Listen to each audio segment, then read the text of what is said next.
I am Alok JHA and welcome to my YouTube channel. In this series, we are summarizing Upinder Singh's book and exploring it page by page to build a clear and comprehensive understanding of ancient Indian history. Bachcho, this is our fourth video in this series. And in the last video, we talked about Vedas, several recensions or sakhas of the Vedas, Brahmanas, Aranyakas, Upanishads, Vedangas, Ramayana, and Mahabharata. And Bachcho, we also discussed their historical importance, right? So, for our main examination, or you can say for history optional, right, it can be relevant, right? So, they ask, can we use, suppose, Vedas or Shruti literature as a historical source? So, this kind of question can be asked. Fine. So, we were discussing literary source, and we divided literary source into different categories. And then I started discussing Brahmanical literature. I hope you all remember. And I divided Brahmanical literature into Shruti and Smriti. We talked about Shruti literature and then we started Smriti literature, right? And in Smriti literature, we talked about one, Vedangas, then the two, right? We talked about epics, Ramayana and Mahabharata. Today, we are going to take up Puranas and Dharmashastras, right? So we are discussing literary source, we are discussing Brahmanical literature, and in Brahmanical literature, we are discussing Smriti text. Correct? So what we are going to discuss today? Number one, Puranas, and number two, Dharmashastras. Fine. So we should start from Puranas. Correct? We are discussing chapter 1, right? So I already told you that in this book we have 10 chapters. These are long chapters, so our journey would be a long journey, right? I hope you all would be with me, right, in this long journey. Correct? So chapter 1 we are discussing, and in chapter 1 the next topic we will discuss Puranas, right? So Purana is the part of Smriti text. So two divisions, Shruti and Smriti, right? So Puranas, have you heard about Puranas? Purana meaning what? Purana meaning old. Purana meaning old, right? And there are different views that how they were compiled, when they were compiled. Probably they were compiled after 4th or 5th century, and composition continued even in the early medieval India. We have evidence of composition of Puranas, correct? So 4th 5th century CE or AD onward, you will see composition of Puranas, compilation of Puranas. Is that fine? Then who composed these Puranas? Who compiled these Puranas? Some historians say Lomahars,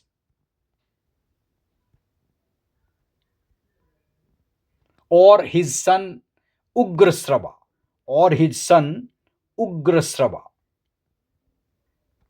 Ugrasrava. But some historians say no, right?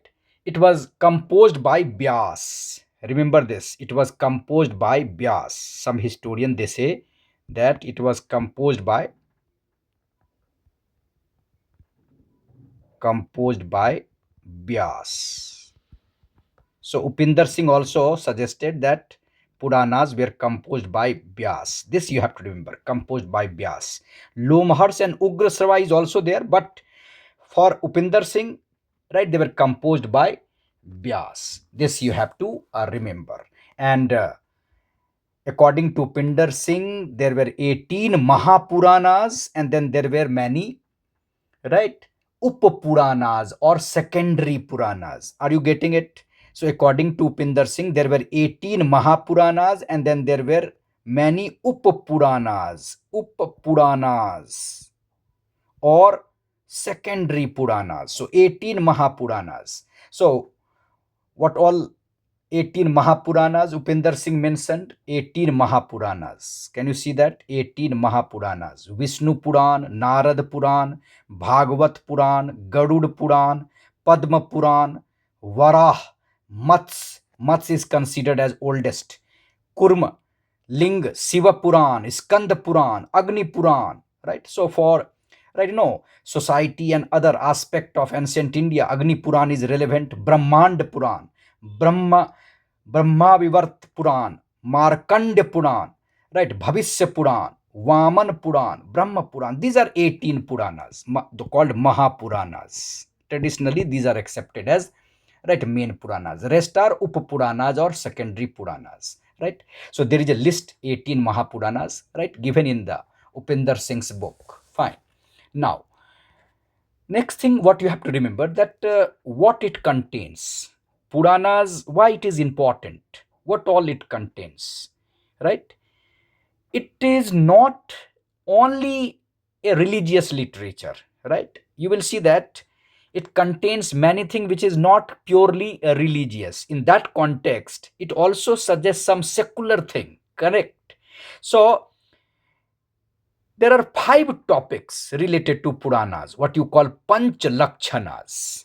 Remember this, Panch Lakshanas, right? So it talked about Sarg, it talked about Pratisarg, it talked about Manvantar, it talked about Vams, it talked about Vansanucharita, including Suryavans and Chandravanshi king. So, Puranas, they were known for Panch Lakshana, right? So, there are five topics related to Puranas. Sarg meaning creation, Pratisarg meaning recreation, then, right, about Manus, various Manus, Manvantara, time, then the genealogies of gods and rishis, Vams, and then we have Vansanucharita. So, you have to remember this. So, Purana, they are generally, right, it's not that they talk about only five things, they talk about many things: cosmology, geography, right, you know conception of, you can say, no, different emergence of sects, god, right? So many things, many stories, correct? So but they are mainly concerned, they are mainly, related to five things. What all? Sarg, Pratisarg, Manvantar, Vans, and Vansanucharit, right? You will write, you will remember it. So remember these five things. So Puranas, right, related to these five things. Then you can also remember that Puranas are known for their conception of cyclic approach of time. Cyclic approach of time. Puranas talk about four yuga, right? Purana talk about Mahayuga, right? These four yuga make up a Mahayuga. Then Puranas talked about Kalpa and Manvantara. You will remember these four terms: Yuga, Mahayuga, Kalpa, and Manvantara, right? And each Manvantar was presided over by a Manu, right? So according to Purana, Kali Yuga started when? Kali Yuga started, right? Began, right? Kali Yuga began the day Krishna died, 20 years after the Mahabharata war. 20 years after the Mahabharata war, Kali Yuga started. Correct? So these are given in the Upinder Singh, right? So Puranas, all this you have to remember. Correct? Now, you have to remember that the account given in Purana, it is in what you call Bhavishya Saili, Bhavishya style, right? What was that? So, Puranas, you will see the account given in Purana is in future tense. Very important. Puranas, the account given in the Purana is in Bhavishya Saili, what they call future tense, in the form of a prophecy, because Vyas is supposed to have lived at the end of the Dwapar Yuga and the beginning of the Kali Yuga, right? Before the events he is supposed to be describing, right? So Bhavishya Saili, right? So this you have to remember. Correct. Then we also have to remember that Puranas gives us information about, right, of course, ancient political history. So you have itihas in Puran, right? So they give us idea about ancient political history. So historically they are very important. Historically they are very important. So ancient dynasties, prachin rajvans, right? So they give us idea about political history. So therefore, for history student, Puranas are very important. They give you idea about Haranyak dynasty, they give you idea about Satvahana dynasty, Nanda dynasty, Maurya dynasty, Sunga dynasty, Gupta dynasty. Correct. So therefore, for history, Puranas are very important. So like Matsya Purana is considered as oldest, this you have to remember. And then Vishnu Puran talked about Haranyak, Nand, Maurya, Sunga. Vayu Puran talked about Guptas. Then even early medieval India, you have some Purana like Bhagavad Purana belong to 10th century, Skand Purana belong to, right, Skand Purana belong to 14th century. So this you have to remember. Correct? So Puranas, one importance is it gives you idea about political history, dynasties, right? Then it also talk about what? Geography, cosmology. So Puranas have also accounts of mountains, rivers, places, right? About the religious cult, pilgrimage, tirth, vrat, right? All these kind of information we have in Puranas. We have in Puranas. So Puranas are very important as a source, as a historical source, right? And Puranas also play very important function, right? What? It act as a vehicle of Brahmanical social and religious values. They also reflect the interaction of Brahmanical and non-Brahmanical cultural tradition and emergence and development of Hindu religious practices. So, according to Upinder Singh, these are the significance of Puranas. Significance of Purana. Even in general studies, they can ask you, what is the significance of Puranas? Is that fine? So I hope you have idea about Puranas. There are 18 Mahapuranas. Yes, these Puranas talked about Sarga, Pratisarga, Manvantara, Vans, Vansanu Charit. Right? You have dynastic history also in Puranas. Right? So they play very important role as vehicle of Brahmanical social and religious values. Right? Correct. Now, will you try one question on that? Just see whether you can handle this question or not. Just try to answer this question.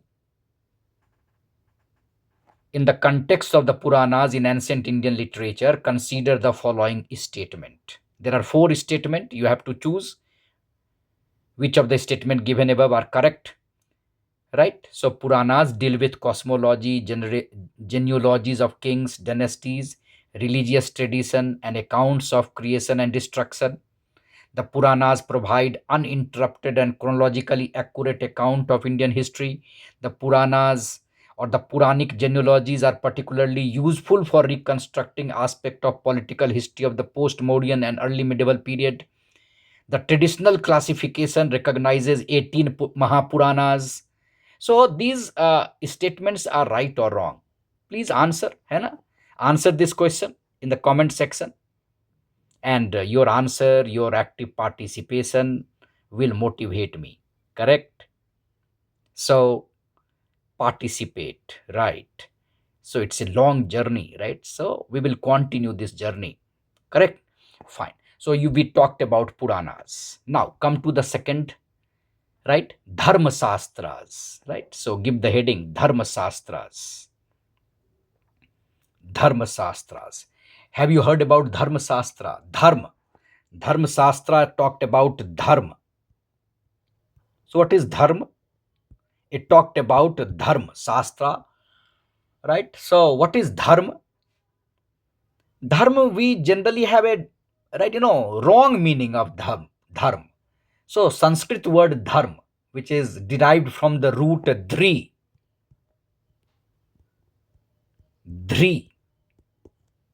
What is the meaning of dharma? Dhri. It is to maintain, to support, right? Dhri meaning to maintain, to support. So it's a set of duties. These are the ideal conduct of a person. So Dharma Shastra contains what? Achar, Vyavahar, conduct, rules, duties. I hope you are getting it. So Dharma Shastra have all these things. So what is Dharma? According to Upinder Singh, the Sanskrit word Dharma from the root dhri, meaning to maintain, support, or sustain, right? So it's a very rich in meaning and very difficult to translate. So according to Upinder Singh, dharma refers to proper ideal conduct of a person living in a society. Ideal conduct, a course of action which leads to fulfillment of the goals of life, and goals of life called purusartha. We have four goals of life: dharma, artha, kam, and moksha. So dharma meaning duty, right? So society would be in an order if we follow our dharma, if we follow our duty. So these are ideal conduct, and dharma shastra talked about these ideal conduct. Correct? Dharma shastra talked about this ideal conduct, right? So dharma shastra is a special group of Sanskrit text specifically dealing with dharma, right? And there are three kind of text in Dharma Shastra. We have Dharma Sutra, we have Smriti, and we have commentary. Try to understand it. So in Dharma Shastra, we have Dharma Sutra, we have Dharma Sutra. Sutra is a kind of literature. In mathematics also we use sutra, है ना? So Dharma Sutra plus Smritis. Later Dharma Sutra gave rise to Smritis. And then commentaries on that. Commentaries on that. Commentaries on that. Three things: 1, 2, and 3. So in Dharma Shastra, we have three things: Dharma Sutra, we have Smriti, and we have commentaries on them. So when you include everything, it is Dharma Shastra. It's a kind of law book. It is a kind of law book. It tells you about the duties, about the ideal conduct. Law book. Dharma Shastra. Is that fine? And you have to remember that these are sutra literature, right? So Dharma Sutra, it contains Dharma Sutra. So it, right, it is the part of Vedanga. I hope you remember in Vedanga there was a Kalpa Sutra. You remember it? We talked about Vedanga. In Vedanga there were Kalpa Sutra.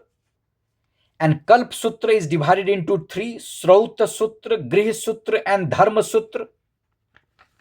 Yes or no? And so Dharma Sutra emerged out of Vedanga literature. Dharma Sutra emerged out of Vedanga literature. Dharma Sutra emerged out of Vedanga literature. I hope you remember it. We talked about Vedang. In Vedang there were, right, Siksha, Kalp, right? Siksha, Kalp. There was Kalp also. Yes. There was Siksha, there was Kalp, then there was Vyakaran, there was Nirukt, there was Chand, right? There was Jyotis, right? So out of Kalp emerged, right? Out of Kalp emerged Dharma Sutra. In Kalp Sutra, we have Srauta Sutra, Grih Sutra, and Dharma Sutra. Srauta Sutra is related to Vedic sacrifice. Grih Sutra related to domestic right, like all kind of sanskaras, like Upnayan sanskar, Vivaha sanskar, right? So, Grih Sutra related to domestic rights. Sraut Sutra related to many yagyas, right? Yajnas. And Dharma Sutra related to society. Dharma Sutra. So Dharma Sutra is a part of Vedang. I hope you are getting it. Dharma Sutra is a part of Vedang. right? And out of Kalpa Sutra, you have three: Srauta Sutra, Griha Sutra, and Dharma Sutra. And what is Sutra? Sutra is a kind of, you can say, Sutra is a style of writing, very short, condensed. So, there are three sources of Dharma. Dharma Shastra recognizes three sources of Dharma. One source is Shruti, which we already covered. One source is Shruti. Then second source is Smriti, and third source is Sadachar or Sistachar. So Upinder Singh suggested that Dharma Shastra recognizes three sources of Dharma. Three sources of Dharma. Correct? Done? So you will remember it that Dharma Sutra emerged out of Kalpa Sutra. And Kalpa Sutra was a part of Vedanga literature. Vedanga literature. So Dharma Sutra suggested, Dharma Shastra suggested that there are three sources of dharma: Shruti, Smriti, and Sadachar or Sistachar. And a person's dharma depend on different thing, yes or no? A person's dharma depend on three thing: on you can say on gender, age, martial status, varna, ashrama, meaning, right? So it will vary according to gender, age, martial status, varna, and ashrama. And there are four ashrama: brahmacharya ashrama, grihastha ashrama, vanaprastha ashrama, and finally sannyas ashrama. So dharma will vary according to your gender, according to your age, according to your martial status, according to your varna, and according to your ashrama. These are duties, set of duties. These are ideal behavior, right?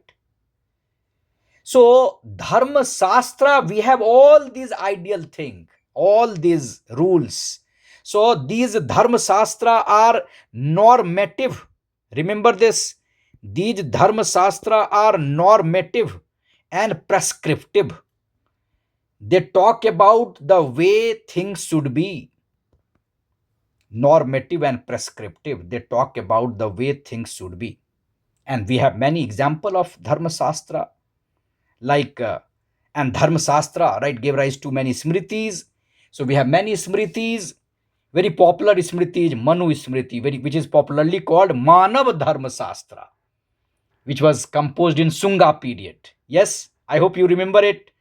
Manu Smriti, composed in Sunga period. So we have many smritis like Manu Smriti, Yajna Valk Smriti, Narad Smriti, Parasar Smriti, Brihaspati Smriti, Katyayan Smriti, like this, like the early medieval India, Deval Smriti. And on all these Smriti, commentaries were written. Yes, in all these Smritis, commentaries were written. So we have many Smriti. We have many Smriti. And Manu Smriti is called Manav Dharma Shastra. So for your examination, right, this can be important. So we have many Smriti. These three at least you can remember. In Manu Smriti, we have some commentaries or bhasya or tikas. Yajna Valk Smriti, we have tikas. Parasar Smriti, we have tikas. So in examination, they can ask you, remember these names. On Manu Smriti, there was commentary of Medha Tithi, commentary of Kulluk Bhatt, commentary of Govind Raj. So on Manu Smriti, we have all these commentaries. You have to remember this. Examination point of view important. On Manu Smriti, we have many bhasya or tikas like Medha Tithi's tika, Kulluk Bhatt tika, Govind Raj tika, Bharuchi tika, like all these tikas, Manu Smriti. Then on Yajna Valk, we have the commentaries of Vigyaneswar, very important, who wrote Mitakshar, right? UPSC already asked it. Vigyaneswar wrote Mitakshara. Then Aparark Smriti, right? Aparark commentary on Yajnavalk Smriti. Then Parasar Smriti, we have a Tika of Madhavacharya. Correct? So in Dharmashastra, what all we have? Dharma Sutra, we have Smriti, and we have commentaries on them. So particularly Manu Smriti and Yajna Valk Smriti, these are very important. These are very important for examination. Very important for examination. Right? Very important for examination. Manu Smriti and Yajna Valk Smriti. Manu Smriti and Yajna Valk Smriti. Fine. So what is the analysis of Smriti or Dharma Shastra, right? By Upinder Singh. What is the analysis of Upinder Singh? Upinder Singh suggested that they are like law book. They are very important. They give us idea about their tradition, their norms. But there is a contradiction within or across these texts. It suggests that different texts have different opinion. Different experts have different opinion. So Upinder Singh said contradiction within or across text. So they are not saying the same thing. I hope you are getting this point. There is a contradiction. Manu Smriti is suggesting something, right? Yajnavalk Smriti is suggesting something like this. There is a contradiction. And it suggests that Brahmanical tradition had some amount of inbuilt elasticity. Inbuilt elasticity. Like, just try to understand. Just try to understand it. How there is a contradiction. Upinder Singh suggested it. How there is a contradiction. Right? Just see. Suppose Manu Smriti forbids marriage between a man and daughter of his maternal uncle or paternal aunt. Just try to understand the example which Upinder Singh is giving. The Manu Smriti forbids marriage between a man and the daughter of his maternal uncle or paternal aunt. But Medha Tithi in the 10th century, commentator, right? Medha Tithi is a commentator on Manu Smriti, states that such cross cousin marriage are against dharma. Right? But Madhav in the 14th century, commentator of Parasar Smriti, gives detailed argument to show that there was nothing wrong with such marriage, citing Vedic passage and custom. So I hope you are getting the difference. Manu Smriti forbids. Commentary on Manu Smriti on 10th century, Medha Tithi. Right? Medha Tithi also suggests that cross-cousin marriages are against dharma. But Madhav, commentator of Paras Smriti, gives detailed arguments to show that there was nothing wrong with such marriage. Are you getting the contradiction? So in this manner, Upinder Singh is giving many contradictions. Like Manu Smriti condemns marriage between a Dvija. Dvija is twice born, who are allowed for Upnayan Sanskara, like Brahmin, Kshatriya and Vaisya. They are called Dvija. So Manu Smriti condemns marriage between Dvija, man, and a Sudra woman. Right? But when it talks of the division of property, it specifies the shares to be given to the sons born of a Brahman, Kshatriya, Vaisya father by a Sudra woman. So these are contradictions. Right? So he talked, right? They talked about, she talked about many contradictions. Upinder Singh talked about many contradictions. Suppose Manu Smriti forbids the eating of meat. However, elsewhere, it includes meat among the items to be offered to a Brahman invited to a Shraddha. So when you are inviting a Brahmin for a Shraddha, you can offer meat. So these are contradictions. So Upinder Singh talked about many contradictions, right, in these Smriti text. And she suggested that this contradiction is, is suggesting that there was some amount of inbuilt elasticity. Correct. So we try to understand Puranas and Dharmashastras, right? I hope you are getting something, right? And I would be waiting for your answer, correct? So this journey will continue. So we are still in the chapter 1. So thanks a lot.